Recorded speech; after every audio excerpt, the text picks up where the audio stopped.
4, né, depois de Cristo, né, a gente começa a ter essa movimentação da filosofia medieval, tá? E aí eu falei um pouquinho para vocês dessa questão da pastoral, que é uma leitura do Foucault a respeito da subjetividade e do controle das pessoas que surge na época, né? E depois entrei nos nomes, né? Falei do Santo Anselmo, do Pedro Abelardo, São Tomás de Aquino, Duns Scotus e William de Ockham, tá? Aí o que que acontece? Desses nomes todos, eu frisei para vocês que, assim, tirando Santo Agostinho, que não é desse período, né, mas que abre o período medieval, lá por volta do século III, século IV, né, os outros nomes importantes, mais importantes, vão ser o São Tomás e o Ockham, tá? Esses são os grandes nomes, assim, do período, né? Então, eu vou conversar um pouco mais hoje com vocês a respeito justamente desses dois autores, tá? Essa que é a ideia, hoje a gente falar um pouco mais desses dois autores e retomar, então, algumas das questões, né, que estão relacionadas a esses dois nomes, tá? E eu vou começar pelo São Tomás de Aquino, tratando de algumas características, algumas coisas relacionadas a ele, tá? Como a gente já viu, assim, né?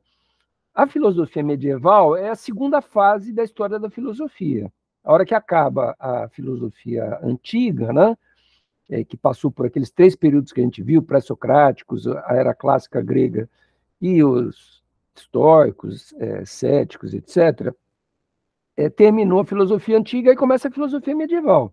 Então, é a segunda grande fase da história da filosofia, sucedendo a filosofia antiga, que também é chamada de filosofia pagã, porque eles não eram cristãos, nem, né, não eram adeptos do judaísmo, né? Então, é uma fase toda que ficou conhecida como o paganismo, né? E então, dentre esses autores, o São Tomás é um autor que tem um relevo muito grande, né? Por alguns motivos que até mesmo na Wikipedia fala, quer dizer, ele é um santo, né? Tanto a ordem de importância que ele teve para o pensamento católico posterior, e ele, assim, a base até hoje do ensino dos padres, diáconos e tudo, é Santo Agostinho, assim, eles leem um monte de coisas desse autor, porque é um autor muito importante, né? Que justamente faz aquela síntese entre fé e racionalidade, trazendo, né, o pensamento do Aristóteles para dentro do pensamento cristão, né? Essa é a grande síntese que ele faz, né? E ele tem dois textos importantes, na verdade, né? Ele tem um texto que se chama a Súmula, né? Contra os Gentios, que é um texto bastante importante. E desse texto, oi, Derane, bem-vinda. E desse texto da Súmula sobre os Gentios, né? Eu vou comentar alguma coisa para vocês, tá? Enfim, mas esse material do Wikipedia, eu dei uma lida antes de começar a aula para vocês, é um material que vale a pena, assim, tá? Eu não vou me ater a ele, vou falar de outras coisas, mas vale a pena, né? Porque aí mostra o que ele vai falar sobre a criação, ele vai desenvolver um conceito que é muito importante do período medieval, que é de guerra justa, né? Que era um conceito a partir do qual se justificava as cruzadas, as lutas, né? Dizia que existia uma maneira da guerra ser uma coisa justa, né? A natureza de Deus, Jesus, enfim, uma série de coisas aqui que ele vai desenvolver, e uma obra imensa, né? A obra de São Tomás é um negócio memorável, assim, né? Enfim, e que se preservou, porque ele era enfim, um santo da igreja e tal, né? Então a igreja tem muito carinho pela obra dele, né? E preserva esse pensamento dele. Pois bem, o que a gente vai tratar aqui do São Tomás, né? A gente vai falar um pouquinho, então, dessa súmula contra os gentios do São Tomás de Aquino, tá? Que é um texto que ele está traduzido em português, tem naquela coleção Os Pensadores e tal, é o texto que está ali, né? E ele se desenvolve, então, para discutir efetivamente o que é, na perspectiva cristã, da filosofia cristã, o que é a filosofia, o que é o conhecimento, essa é a importância. Tá? A gente já tratou um pouco a ideia de que também a importância, né, desse pensamento, né, do tomismo é relacionado também à questão do final da filosofia antiga. Então, eu vou trazer mais alguns dados para vocês. Tá? Existe um autor que se chama Giovanni Reale, que ele tem um livro muito conhecido que chama História da Filosofia Antiga. São 5 volumes, né, uma obra extensa. E ele tem um capítulo lá que ele fala o fim da filosofia antigo-pagã, onde ele vai justamente descrever como que acabou a filosofia grega. Né? E ela acabou realmente na base de uma violência. Então, o Justiniano, que era um imperador romano, mas que também aderiu ao cristianismo, né? Ele proíbe o ensinamento público de valores pagãos. Tá? Ele começa a perseguir, então, o pensamento grego antigo. Né? E esse ato foi tomado por ele em 529 d.C. Então, essa data de 529 é tida como uma espécie de marco, assim, de divisor de águas, porque a partir dali existia um fato concreto, que foi esse édito, o édito, e a partir de então a filosofia pagã começou a realmente ser perseguida. Os pagãos eram proibidos de manter escola, de ensinar. Né? Então, uma série de repercussões que começam a acontecer nisso, que se chama o Codex Justiniano, né? Quer dizer, é um texto que esse Justiniano fez e que tinha uma série de regras. Né? E essas regras previam o que era uma heresia. Tá? E a heresia era qualquer seita que praticasse um culto, né, que fosse oposto ao da Igreja Católica Apostólica ou da fé ortodoxa, né, que são os 2 ramos da Igreja Católica na Antiguidade, a ortodoxa, que até hoje tem na Rússia, né, enfim, e a católica de Roma. Então, qualquer ato que fosse contrário a qualquer uma das duas, né, era visto como uma heresia e era perseguido. Né? Então, o que diz esse édito? Né? Diz assim, olha, ninguém que tenha sido contagiado por tais heresias poderá desempenhar graus no exército, então era proibido de ser militar, ou exercer ofícios públicos também, não podia ser governante, ter cargo público, né? Muito menos professor que se ocupe de alguma disciplina. Né? Então, há uma verdadeira perseguição contra a filosofia a partir desse édipo do Justiniano. Tá? E a partir de então só vai receber dinheiro e vai receber estímulo para ser professor e tudo mais quem, de uma maneira declarada, aderir à fé ortodoxa. Né? Esses são os termos do édito do Justiniano. Também ele dizia o quê? Que era proibida que fosse ensinada qualquer doutrina da parte daqueles que são, olha os termos que ele usa, afetados pela insânia, né? Pela loucura dos ímpios pagãos, tá? Daqueles que não acreditam em Deus, né? Enquanto, na realidade, outra coisa não faz senão corromper as almas dos discípulos, né? Quer dizer, eles tinham essa preocupação com as ovelhas, com os discípulos, de que os discípulos seriam corrompidos por esse tipo de pensamento vindo do helenismo, da Grécia. Né? A pena prevista para quem descumprisse esse édito, né, era desde o confisco da propriedade, então perdia a casa, perdia a escola, perdia o prédio, né, até exílio. Né? E aí, efetivamente, com base nessa força dessa legislação, dessa perseguição, há efetivamente uma decadência nítida, né? O desaparecimento da filosofia antiga, então, por força dessa perseguição toda, por volta do século VI, ali 530, 500 e pouco, é quando acontece essa coisa toda. Tá? Então, o que acontece? Né? Como o Reale diz no finalzinho do capítulo dele, ele vai pegar uma passagem do Santo Agostinho, aonde ele acha que essa frase do Santo Agostinho é exemplar sobre o que aconteceu. Santo Agostinho diz o seguinte: ninguém pode atravessar o mar desse século se não é levado pela cruz de Cristo. Né? Quer dizer, quem se opunha à religião cristã na área de influência, evidentemente, do cristianismo, não tinha vez. Era perseguido, era tudo mais isso aqui, tá? Pois bem, passados, então, 500 e poucos anos, 600 anos dessa data em que o paganismo é perseguido, justamente aparece, então, o São Tomás de Aquino, tá? Que nasceu em 1225 e que vai fazer essa obra imensa, dentro da qual existe essa súmula contra os gentios, que eu vou comentar um pouco no encontro de hoje, tá? Então, assim, a súmula ela vai ser dividida em 9 partes, tá? E qual que é o objetivo, né? Cada parte desse ele chama de capítulo e tal. Qual que é o objetivo, né?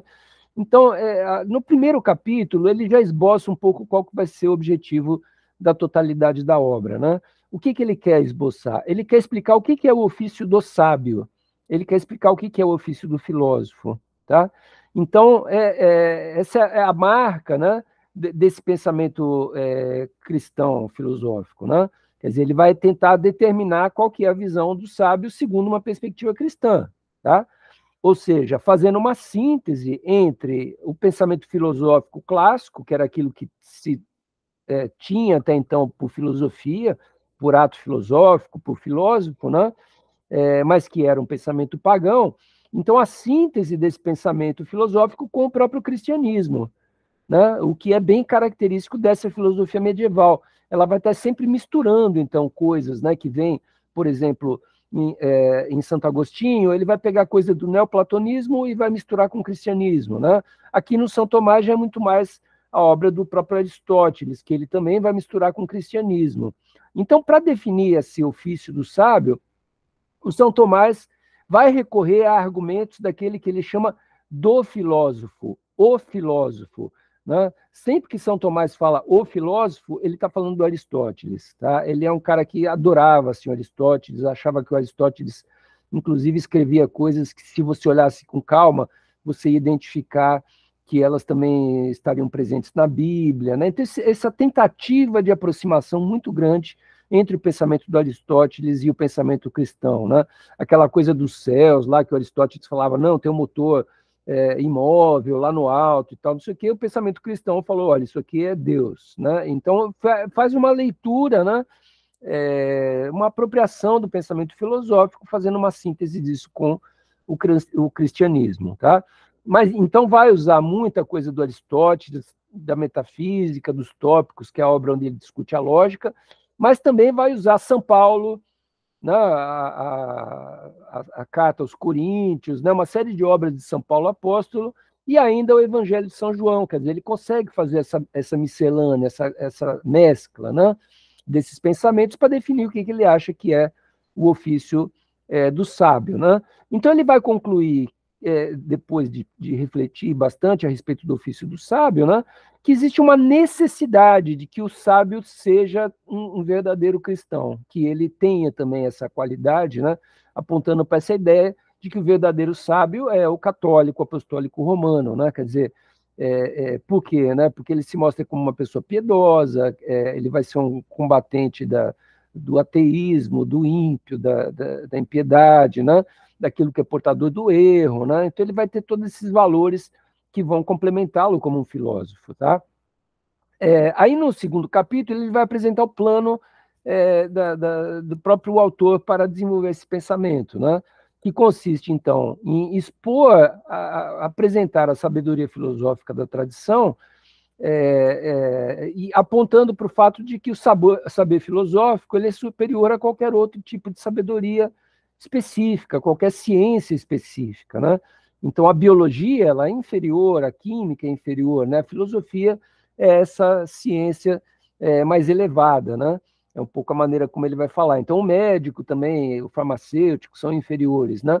A filosofia é realmente esse ramo do pensamento muito nobre, né? Que é uma coisa que já estava lá na metafísica do Aristóteles, ele fala isso também, né?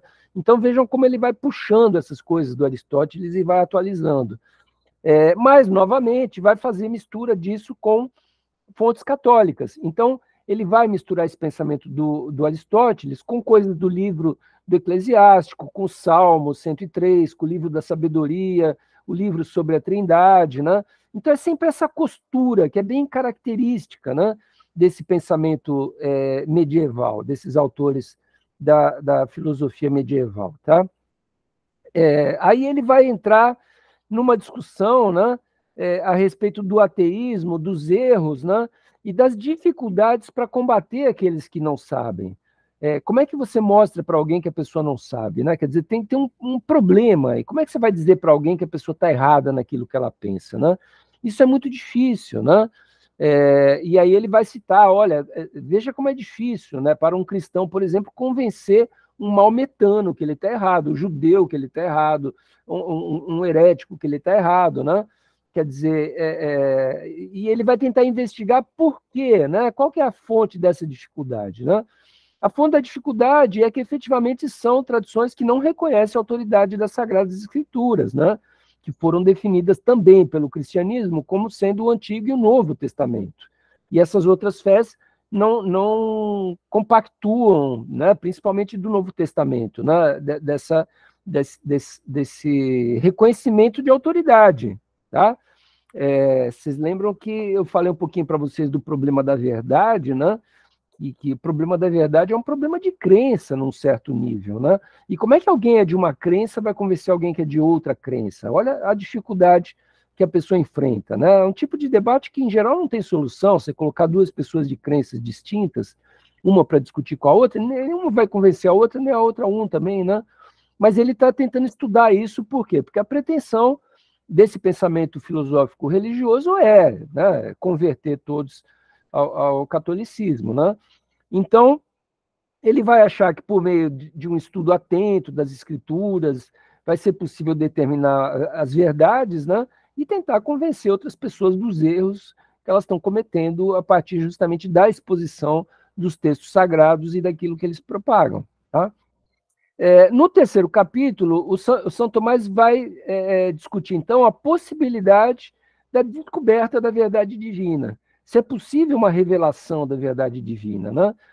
E um problema que ele vai apontar para isso é o fato de que Deus não é uma substância, como uma pedra, um triângulo, uma coisa que possa ser analisada, exposta, descrita, né?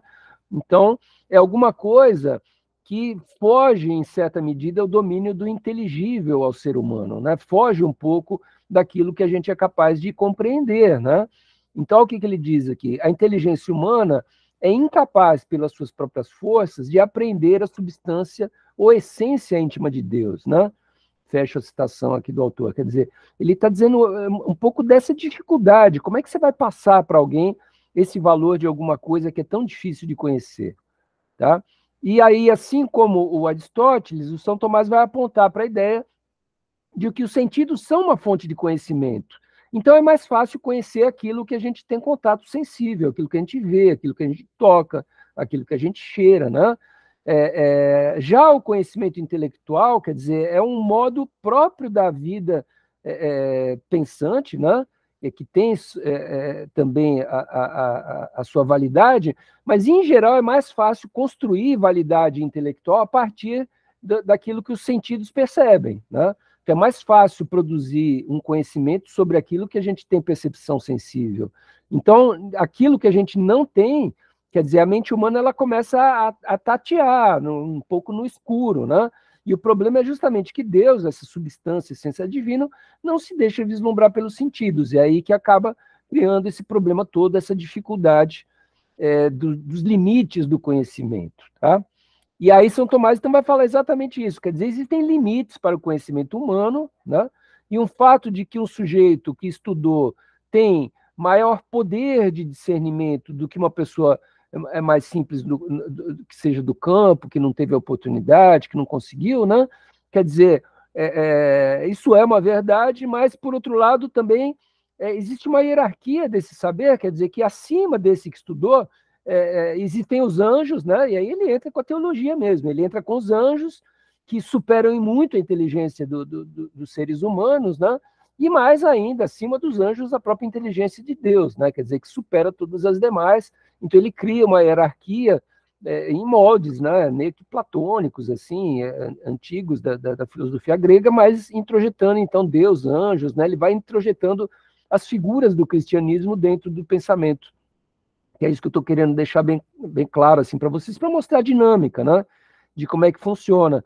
E aí, novamente, quando ele está pensando essa questão das hierarquias, ele recorre ao Aristóteles, né, quando ele vai falar, o Aristóteles tem uma passagem que ele discute, né, a percepção do morcego em relação à luz do sol, né, porque o morcego não percebe a luz e tal, então ele vai discutir um pouco essas questões, o Aristóteles, e por outro lado, São Tomás fala, olha, tanto o Aristóteles está dizendo isso, quanto isso também está no livro de Jó, que Deus é tão grande que ultrapassa o nosso conhecimento, né? E recorre também à Epístola de São Paulo, onde diz, só conhecemos parcialmente.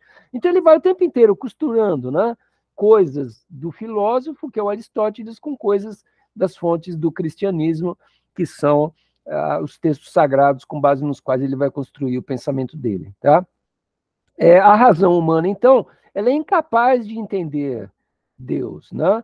Agora, por outro lado, no caso de São Tomás, ele vai dizer, não é por isso que deve se condenar a razão humana, não deve ter a razão humana por falsa, é simplesmente um limite da razão humana, ela não consegue entender a divindade, mas ela consegue entender a biologia, a química, a botânica, a matemática, tem coisas onde a razão funciona, né?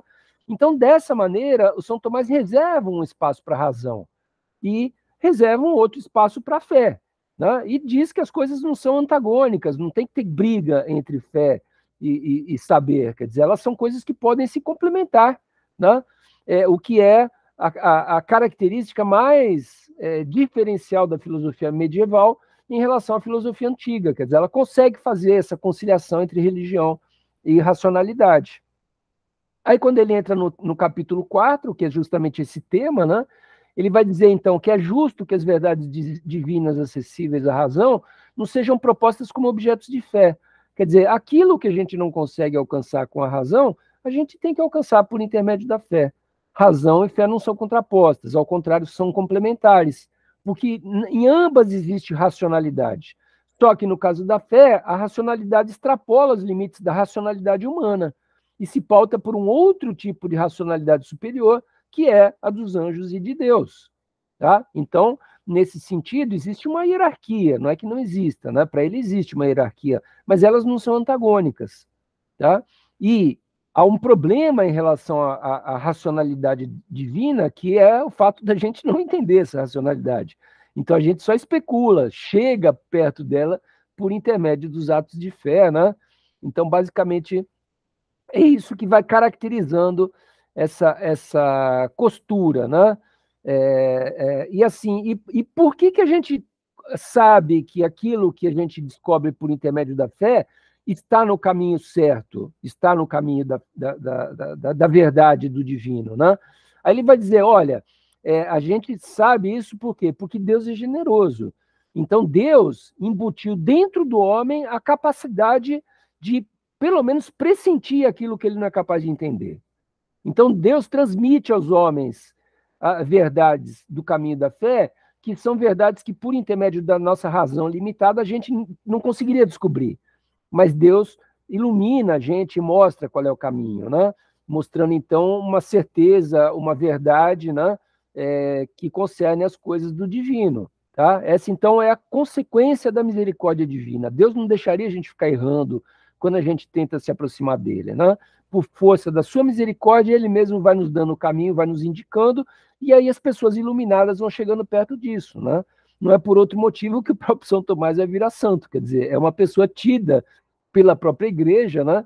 Como alguém que foi iluminado para descobrir qual era o caminho, e o caminho que ele aponta para a gente é importante, por quê? Porque ele reserva um espaço para a razão também, tá? Ele não contrapõe razão e fé, o que era uma tradição da igreja medieval anterior a ele. Tá? São Tomás, inclusive, resgata argumentos, né, de que de como que a gente lida, né, com o problema também do erro, quer dizer, Deus vai nos apontando para o caminho da luz, né, para o caminho do acerto. Então, por que a gente erra, né? É a pergunta que ele faz. E aí ele vai dar a seguinte resposta: A presunção constitui a mãe de todos os erros. Quer dizer, por que o homem erra? Porque o homem ele esquece de perceber que ele é limitado, que o conhecimento dele é pequeno, que ele é uma coisa muito... que o saber dele é muito restrito, né? E com base na vaidade, na presunção, ele acha que sabe, ele se sente e aí ele erra. Né? Quer dizer, essa é a mãe de todos os erros, é a presunção, é o orgulho, é a vaidade, né? E tudo isso está muito relacionado com livros, né, sagrados que também vão trabalhar nesse sentido. Tá? Agora, para apoiar essa ideia que está nos livros sagrados de que a vaidade, a presunção são o caminho do erro, ele resgata também uma passagem do livro 10 da Ética, do Aristóteles, né? Quando o próprio Aristóteles, né, defendia, né, que se o homem renunciasse a conhecer as coisas da ordem do divino, né, voltada só e unicamente para as coisas da ordem do homem, da mortalidade, né, quer dizer, o Aristóteles vai dizer que isso seria um erro, né, que o homem não pode descuidar das questões do divino, tá, que ele deve lidar com aquilo que supera também as suas possibilidades de entendimento, né? Ou seja, um conhecimento especulativo, como a própria filosofia é. A filosofia é um conhecimento especulativo, a gente especula a respeito daquilo que a gente não tem conhecimento claro, científico. Se tivesse, não precisava, né, da filosofia, mas a filosofia ela justamente especula aonde o conhecimento humano para, aonde não tem como explicar o que vem depois, né? Aí é que a filosofia entra e um pouco também a própria religião, tá? E aí, enfim, uma série de citações, Eclesiastes e tal, mas muito para mostrar para vocês, então, qual que é o jeitão, assim, a maneira de trabalhar do São Tomás de Aquino. O outro autor que eu queria falar um pouquinho para vocês é o Guilherme de Ockham, tá?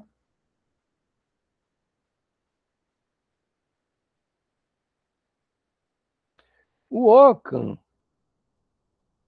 o que acontece? Ele é mais ou menos da época, né? São Tomás é 1200 e pouco, né? E o Guilherme de Ockham é 1285, é um pouco depois. E aí, conforme eu disse para vocês, são os grandes nomes, né? Santo Agostinho, lá em século IV, depois São Tomás e Guilherme de Ockham, né? E a marca característica do Guilherme de Ockham também não vai fugir muito do que a gente viu bastante em detalhe com o São Tomás, quer dizer, ele vai tentar fazer síntese, né, do pensamento filosófico com o pensamento cristão, sagrado. Só que ele, enfim, São Tomás era o cara que buscou Aristóteles, né? E Ockham, né? O que ele faz? Ele vai ser o cara que, como eu já falei para vocês um pouquinho na aula passada, ele vai trabalhar a questão do nominalismo, vai ser a grande questão do Ockham, tá?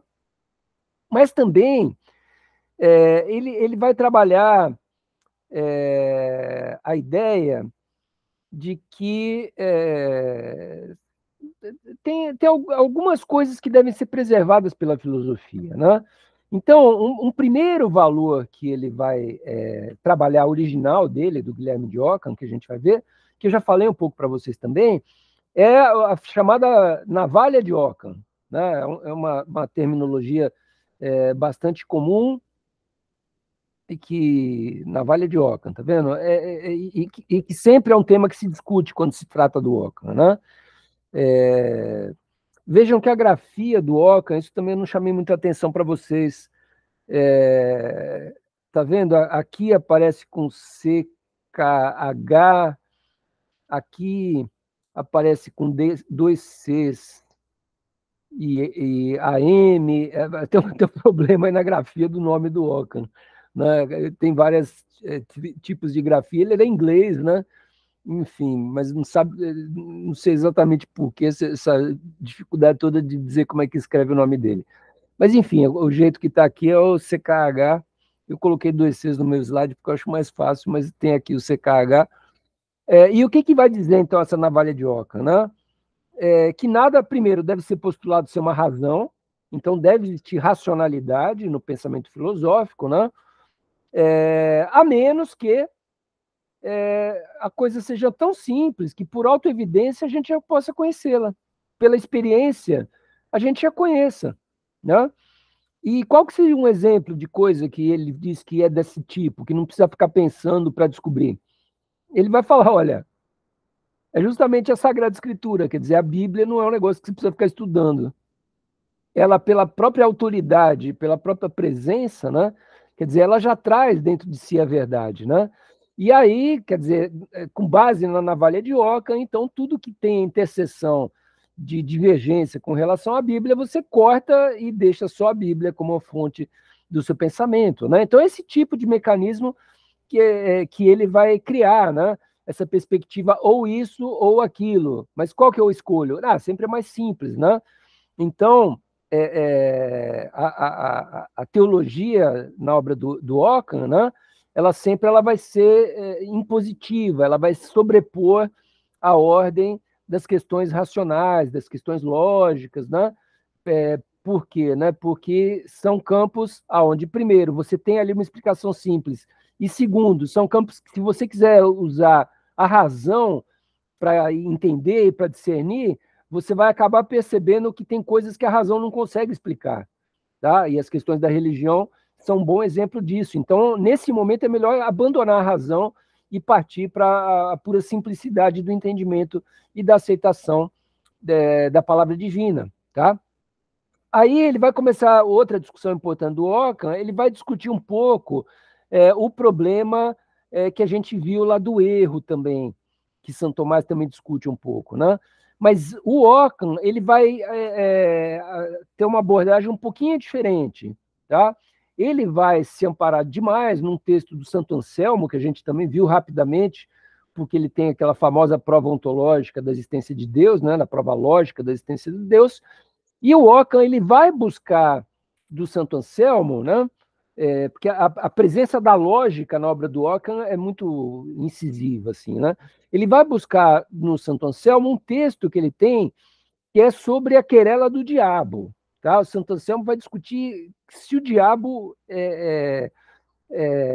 não é se ele existe, mas se ele é capaz de fazer o mal, ou se o mal e o erro são simplesmente a ausência da luz divina, né? Essa é a grande discussão, quer dizer, se a maldade e o erro são alguma coisa positiva, concreta, existente, ou se é simplesmente a ausência da luz divina, quer dizer, é antes de tudo uma negatividade, um buraco, uma ausência, né? Então essa que é o problema da querela, né? Então, para dar um exemplo, ele vai falar assim, por exemplo, o cego, né? O nome cego significa alguém que é destituído da capacidade da visão. Tá? Agora, a gente só define, então, o cego por intermédio de um valor positivo, que é o quê? É o vidente, é quem enxerga. E aí, contra esse valor positivo do vidente, a gente fala, olha, esse aqui não consegue. Tá? Então, o próprio conceito ele surge como uma negatividade em relação a algo que é positivo, quer dizer, que é algo que se sabe que existe.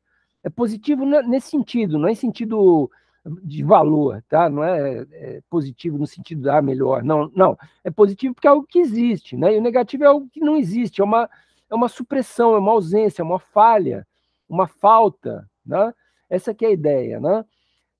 Assim como o nome imaterial também se refere à matéria. Quando eu falo que algo é imaterial, é porque eu sei o que é material, o que é matéria, e aí eu falo algo é imaterial, ou seja, é a ausência da matéria que dá a característica dessas negatividades, né? Então é isso que ele resgata do ponto de vista de uma significação negativa, né? Que, por exemplo, a palavra nada ou não algo, né? Só significa negativamente. E da mesma maneira, quer dizer, aí é o argumento do Santo Anselmo, quer dizer, o próprio diabo também só existe enquanto negatividade, ele não existe enquanto algo em si, né? Ele é sempre uma ausência de alguma coisa. Ele é ausência de quê? Ele é ausência da fé e do cristianismo, né? Exatamente essa que é a tese que ele vai defender, tá? E aí, quando ele vai defender a navalha de Ockham, né? Quer dizer, o que acontece aqui, que tem um autor que se chama Spade, aqui que eu estou trabalhando, eu fui ler, né, o que ele fala do Ockham, né? Porque é um autor bastante estudado, principalmente na lógica. Mas ele vai dizer o quê? Né? Que a navalha de Ockham, por exemplo, é assim, vamos sempre simplificar. Então, por exemplo, existem três categorias básicas da lógica, que é o uno, um segundo em relação ao primeiro e a relação entre eles, né? Quer dizer, o 1, o 2 e o 3, sendo que o 1 é uma coisa, o 2 é uma outra coisa que se opõe a ela, né? E o 3 é a relação dos dois. Então eu tenho, por exemplo, um cavalo, que é uma coisa, eu tenho uma sela, que é uma outra coisa, e tem a sela em cima do cavalo, que é a relação estabelecida entre essas duas coisas, que é um terceiro, tá?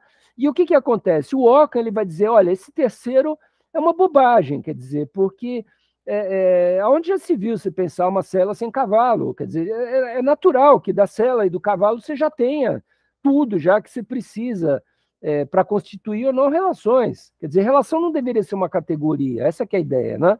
E aí vem a navalha de Ockham e corta a categoria de relação, fala, relação não precisa, eu preciso só de substância, né? Eu não preciso de relação. Pois bem, o que o Spade vai dizer? Ele corta a relação, mas quando ele tem que explicar a Trindade, a doutrina da Trindade católica, que é o Pai, o Filho e o Espírito Santo, e o Espírito Santo é uma relação do Pai com o Filho, aí ele recua. Aí ele fala assim: olha, eu tiraria a categoria de relação do rol das categorias, mas eu não tiro porque senão eu não consigo explicar a Trindade, né? Então, isso para mostrar para vocês como que esses autores, né, quando eles chegavam no limiar de confrontar a religião, algum dogma da própria religião, como eles recuavam, né? Então, existe uma limitação muito clara de até onde vão esses autores. Eles vão até onde eles não entram em conflito com a fé. A partir do momento que eles têm qualquer frente ali em que o pensamento filosófico, racional, os leve a colocar em confronto a ideia de se Deus existe, se existe a Trindade, né? Qualquer coisa dessa ordem, ele vai recuar, né? Porque se ele tivesse passado a navalha na categoria de relação, né? A Eucaristia não seria possível de se entender o que seria a transubstancialidade, né? Quer dizer, porque ela é uma categoria que ela extrapola aquilo que são as categorias lógicas tradicionais. Então, aí, nesse caso, justamente o Ockham ele recua. Tá? E a grande questão do Ockham, eu não sei nem se eles têm aqui algum tópico para tratar desse problema, né? Mas não tem, eles não falam. Mas é o problema do nominalismo, né? O Guilherme de Ockham, ele é um dos grandes autores do nominalismo. Então, entender rapidamente o que é isso, né? A obra do Ockham está associada ao nominalismo, por isso, né, a gente tentar entender o que é. Aí tem um verbete aqui de dois autores, Japiaçu e Marcondes, que eles têm um dicionário filosófico, e eu peguei o verbete de lá, né? Ele vai dizer o quê? Na escolástica, a querela dos universais foi uma das questões mais discutidas durante todo o período, dando origem a três correntes principais: o realismo, o conceitualismo e o nominalismo. Esse último é o do Ockham, tá? O nominalismo. Então, o que é a querela dos universais, né? A questão, diz aqui coisa, né, se origina num autor que se chama Boécio, que já se baseia também no neoplatônico, que é o Porfírio, que esse aqui a gente já ouviu falar, né, quando ele trata das categorias aristotélicas. Pois bem, surge dessa leitura da lógica do Aristóteles, então, via esses outros autores, uma pergunta, que é a seguinte: o Aristóteles definiu, por exemplo, o que são espécies. Então, você tem o cachorro, por exemplo, é uma espécie. E aí, de que gênero é esse cachorro? Ele é do gênero animal. Tá? Então, temos uma espécie que é o cão, que é do gênero animal. Pois bem, qual que é o problema dos universais? O problema dos universais é o seguinte: eu tenho uma categoria aqui que se chama animal. Aí a pergunta deles é a seguinte: existe um animal, que não é nem cachorro, nem gato, nem elefante, é o animal em si, enquanto universal, enquanto uma coisa universal, né? Esse animal que um subgênero, né, uma espécie dele é o cão, outra o elefante, etc., tem uma existência real ou é simplesmente uma ideia, é simplesmente um conceito? Essa é a querela dos universais. É saber se qualquer coisa que a gente diz que é um gênero, por exemplo, o gênero animal, se isso tem existência concreta ou não. Né? E aí o que vai acontecer? Vão existir, então, justamente três respostas. Né? Quer dizer, para os platônicos, os de influência mais forte platônica, sim, existe um mundo das ideias onde existe um animal, a ideia de animal, que é a ideia que norteia todo o cachorro, gato e coelho, quando nasce, ele vai beber dessa ideia e ele se coloca a imagem e semelhança dessa ideia concreta, real, né, existente no mundo das ideias. Né? Então, essa é a posição de que existem realidades abstratas, tá? Que são realidades que existem independente, inclusive, da mente humana. Eles existem no mundo das ideias. Existe o mundo das ideias, esses são os realistas. Né? Então, os realistas aristotélicos dizem que os universais são, por outro lado, né, existe uma teoria intermediária, que não é a platônica, que é o aristotélico. O aristotélico vai dizer o quê? Que existe também o gênero, só que o gênero é forma da própria matéria, então ele é imanente, tá? Aquela grande distinção do Aristóteles para o Platão, quer dizer, não é mundo das ideias, a forma está embutida dentro do cachorro, existe a forma de animal dentro dele, tá? Agora, isso só existe, então, em substâncias que são individuais, e não como um universal, né, de animal que seja independente do cachorro, independente. Não, ele só existe encarnada, digamos assim, no cachorro concreto existente individual, tá? Embora possa ser concebido pela mente separadamente, ela pode ser pensada. Por isso essa ideia de conceptualistas, né? Porque eles podem pensar, né? As três escolas são realismo, que é o platônico, o conceitualismo, que é esse aristotélico, eu posso pensar a ideia, mas ela só existe no particular. E, por fim, os nominalistas, que dizem o quê? Dizem, olha só, a palavra animal é uma entidade linguística, é uma palavra. É simplesmente uma ideia geral que não tem nenhuma realidade. Então, não existe animal real enquanto universal. Existe uma palavra animal que a gente diz que o cachorro faz parte dela. Né? Então, isso é o nominalismo. Tá? E o Ockham foi um grande defensor dessa tese do nominalismo, ou seja, de que os universais nada mais são do que pensamento humano traduzindo em termos de linguagem.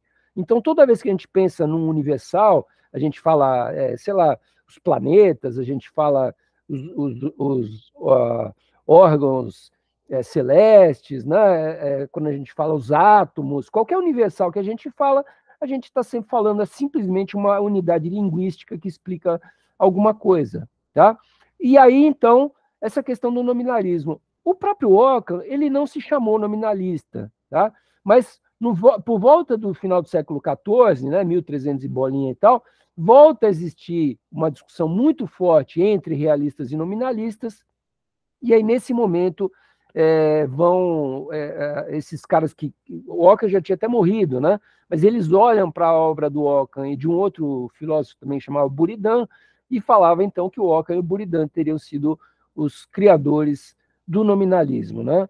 Por que essa discussão é importante? Porque até o século XXI, até hoje, existe uma discussão a respeito das questões do nominalismo. Quer dizer, principalmente na lógica, existe uma discussão muito grande a respeito de como se dá a relação entre particular, que é o cachorro, que está aqui na minha frente, e universal, que é a ideia, seja a ideia de animal, seja a ideia de cachorro mesmo. Né? Então, existe uma discussão toda a respeito de como que a linguagem consegue ter essa representatividade das coisas, e, basicamente, com isso, a gente fecha essa questão. Tá? Pois bem, a gente chega agora no ponto de uma transição, tá? Que é justamente a transição desses escolásticos famosos, que a gente já viu e tal, para o Renascimento, que é o mundo que vai colocar a escolástica, vai colocar a era medieval em xeque, né? E vai criar uma coisa diferente. Né? O que é esse diferente? Né? É o humanismo, é o Renascimento, abandonar um pouco essa perspectiva muito cristã, católica, e recuperar uma perspectiva mais antropológica, mais humana, mais científica, então da importância das navegações, da descoberta de outros continentes, da descoberta de outros povos, a descoberta dos índios, né? Vai ser um choque para os europeus, né? Terem notícia de que existem os povos indígenas no Brasil, em países que estão sendo descobertos, né? Ou seja, é um momento de uma grande turbulência que está colocando, num certo sentido, o teocentrismo, que é o pensamento que coloca Deus no centro de tudo, colocando isso em xeque e criando uma nova vertente de influência muito forte, que é o antropocentrismo. O antropocentrismo se contrapondo ao teocentrismo, e com isso, aí abre realmente as portas para a recuperação de todo o pensamento clássico grego, né? Que é aquilo que eu falei um pouco para vocês na aula passada, quer dizer, em 1453, quando cai Constantinopla, uma série de textos, a obra completa de Platão, muitos livros de Aristóteles vêm para a Europa, né, traduzidos, às vezes, por autores árabes, né? Enfim, tem toda uma história aí, mas elas chegam na Europa e começa a se criar um pensamento crítico, né? Que é, por exemplo, aquilo que vai nortear o pensamento do Giordano Bruno, que já é um filósofo que já está nessa transição. Então, como ele está na transição, o que acontece? Ele vai estar numa insegurança. Então, por exemplo, ele foi frei dominicano, ele se formou padre dominicano, mas ouvindo argumentos dos padres protestantes, ele abandonou o catolicismo e se tornou protestante também, tá? E depois abandonou o protestantismo, né? E aí, por fim, vai ser queimado pela Inquisição, acusado de heresia. Quer dizer, olha que momento delicado, né, do qual a gente está falando. Quer dizer, um momento onde, por um lado, estão surgindo esses pensamentos que começam a colocar em xeque o criacionismo, a terra plana, tudo isso começa a entrar em crise, né? Até porque fazem navegações que mostram que, porra, a Terra não é plana, os caras deram a volta no planeta e tal, enfim. Né, começa a ter esse tipo de problema, né, que começa a colocar em xeque os valores antigos, obscurantistas, mas, por outro lado, a igreja tenta manter o poder, porque ela está no poder. Né? Então, um ou outro que ela persiga vai ser queimado, como o próprio Giordano Bruno. Né? Por que o Bruno foi queimado? Né? Basicamente, porque ele tinha uma tese que depois, no século XVII, a gente vai ver que vai ressurgir, que era assim, ele era panteísta. Tá? O que é isso? Né? Um termo que a gente já viu lá do mundo grego e tal, mas aqui ele vai ganhar uma nova dimensão. Tá? O que é o panteísmo do Bruno, que vai aparecer depois no Spinoza também, que a gente vai ver daqui a pouco na filosofia moderna? Né? Era assim, ele acreditava em Deus, só que ele acreditava que Deus era o mundo, Deus era concreto. Então, Deus eram os rios, eram o céu, era a mata, era a gente, né? Quer dizer, Deus estava em todas as coisas, né? Por isso panteísmo, né? Teísmo é de Deus e pan está em tudo, né? Então, panteísmo, Deus estava em todas as coisas, e, num certo sentido, quer dizer, isso aí ia contra a ideia do judaísmo e do cristianismo de que Deus vive num mundo separado do nosso, que ele criou o nosso mundo, né? Então, essa fissura entre o mundo da divindade e o mundo humano é colocada em xeque pelo Giordano Bruno. Ele fala, não, Deus ele é o próprio mundo. Né? Enfim, ele criou o mundo porque ele é causa dele mesmo. Isso a gente vai rever no Spinoza depois mais para frente. Né? Deus é causa de si mesmo, então é por isso que existe o mundo, porque Deus se causou e se criou enquanto mundo. Tá? Então, tanto Hegel quanto Jacob, que são pensadores do século XIX, vão dizer que o Giordano Bruno, ele justamente ele tem uma importância muito grande na história da filosofia, né? Porque ele lança essa tese do espinosismo, que é uma tese heterodoxa da leitura do cristianismo. Essa que é a questão, né? Porque a leitura ortodoxa, a leitura tradicional, é assim, Deus está fora do mundo, fora do tempo e do espaço, e cria o mundo onde a gente vive, né? E ele é causa do mundo, é o criador, é a grande força e tudo mais. E eles criam uma tese heterodoxa que diz que não, Deus está no próprio mundo. Tá? Exerceu influência sobre ele também o pensamento do Copérnico, que é o cara que começa a colocar em xeque a ideia de que a Terra está no centro e o Sol gira em volta, né? Justamente ele defende o contrário, que é o heliocentrismo. O Sol está no centro do sistema solar e os planetas gravitam em torno dele, e com base nessa inversão do Copérnico, ele consegue entender muito melhor a movimentação dos planetas, que é uma coisa que os gregos não entendiam, por que o planeta movia do jeito que move, né?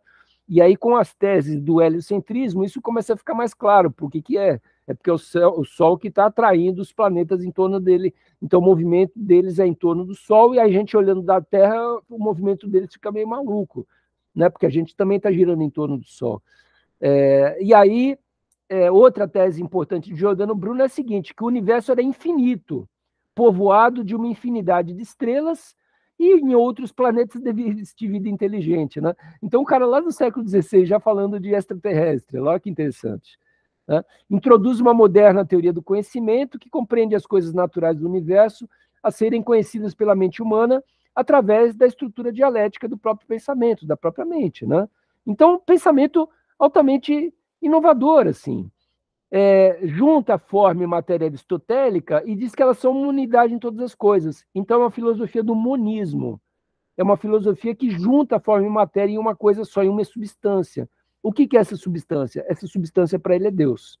Tá? Então, Deus une forma e matéria. O Aristóteles só viu forma e matéria separada porque ele não percebeu que Deus estava na base das duas, unindo as duas coisas. Mas para penetrar nessa unidade, a fim de investigar os segredos da natureza, nós temos que estudar as coisas como oposições contraditórias extremas, o máximo e o mínimo, né? Ou a perspectiva da dialética, que a gente vai ver que no século XIX o Hegel vai recuperar essa coisa da unidade e da duplicidade por intermédio do pensamento dialético, né? Então elas se tornam uma unidade no conceito, e essa união delas é a própria natureza infinita, que não é outra coisa que a substância ou o próprio Deus, tá? Então, com esse tipo de pensamento, ainda infelizmente no caso do Bruno gerando na morte dele, por defender, né? Quer dizer, estamos exatamente numa transição rumo àquilo que a gente vai chamar, daqui a 2 aulas, a gente vai chamar da modernidade, a gente vai entrar na filosofia moderna, tá? Mas por enquanto ainda não, a gente ainda vai falar um pouco da transição, né? Por quê? Porque vai haver um deslocamento nesse período aí da transição, que é justamente de uma sociedade tradicional para uma outra sociedade que vai colocar questionamentos, vai dar um papel maior para a razão, para a ciência, vai estudar as leis do mundo para entender como é que funciona a natureza, como é que funcionam as águas, como é que funciona a energia, como é que, né? Então, a perspectiva de que o Renascimento começa a jogar luz sobre uma tradição obscurantista, né? Vai ser o primeiro grande movimento de ruptura, que depois, com o Iluminismo, vai se dar de maneira mais radical, né? Mas se a força da sociedade antiga estava na família, na comunidade, numa série de elementos que garantiam uma espécie de comportamento ético, né? Agora é o próprio indivíduo que vai ter que ter uma sensibilidade daquilo que ele é, do que é certo, do que é errado, e vai ter que agir conforme os seus valores, né? Então, começa a se valorizar as potências espirituais do próprio sujeito. E a religião vai ganhar uma nova roupagem, quer dizer, que é uma roupagem muito mais de uma subjetividade da fé individual, cujo movimento mais característico vai ser justamente a reforma protestante, né? Que vai começar a entregar a Bíblia para os fiéis e falar, olha, você que tem que ler, acaba com essa coisa de padre, acaba com essa coisa de poder da igreja, né? Ou seja, uma série de mobilizações no sentido da modernidade que vão, então, colocar em xeque tudo que se faz ali, tá? E aí o grande figura da transição vai ser o Maquiavel, a respeito de quem a gente vai falar na próxima aula da semana que vem, porque faz exatamente essa transição aí para aquilo que a gente vai ver que é a filosofia moderna, né? É um autor que vai fazer essa transição no campo da filosofia política, tá? Então, a gente vai ver de que maneira isso tudo que a gente está falando